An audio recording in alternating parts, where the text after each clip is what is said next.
Kakhaber Kemoklidze is a security intelligence analyst and the former head of the Georgian National Security Council. He joins us live now from Tbilisi. Do these protesters stand any hope of overturning the recent parliamentary elections? Where's all this going? Good evening, Charlotte. First of all, thank you for having me. I think protesters actually are, let's say, following the constitutional right of the Georgian constitution.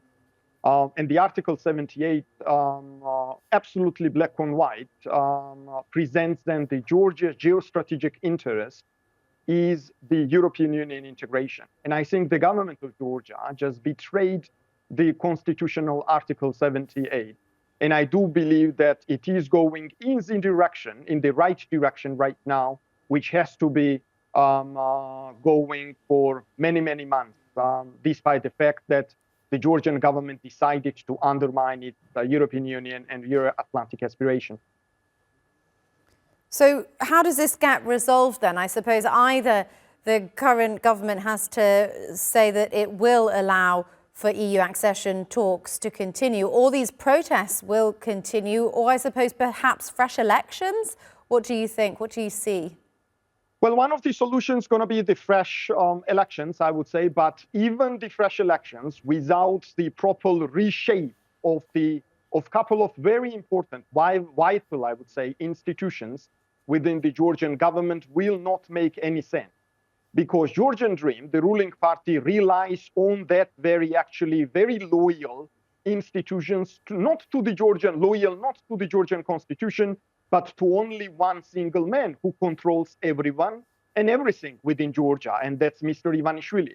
So our claim, Georgian people's claim, is to have the snap elections, however, with particular, let's say, set of particular institutions, which we should be definitely changed. The leadership of those institutions needs to be changed before the next election happens. And what about Russian involvement in all of this? How strong do you see their hand in the elections themselves and now in what's happening in Georgia?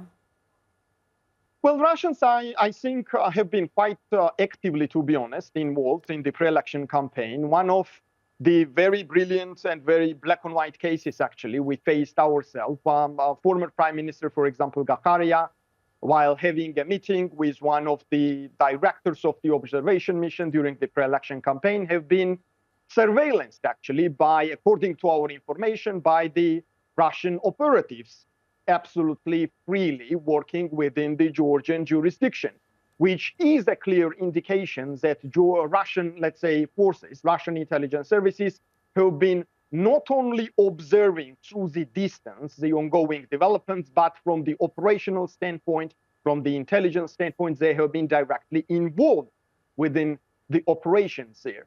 What's going to be their, let's say, reaction after these developments?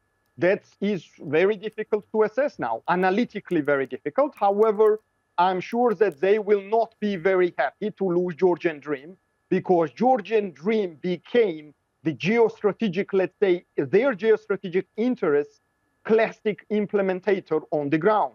They want to keep Georgia as a gray zone, somewhere between in the middle of the Caucasus, not becoming the part of the European Union, not becoming the member of the NATO, because they consider that as long as they keep Georgia as a gray zone operator in South Caucasus, they will be very, very happy with that.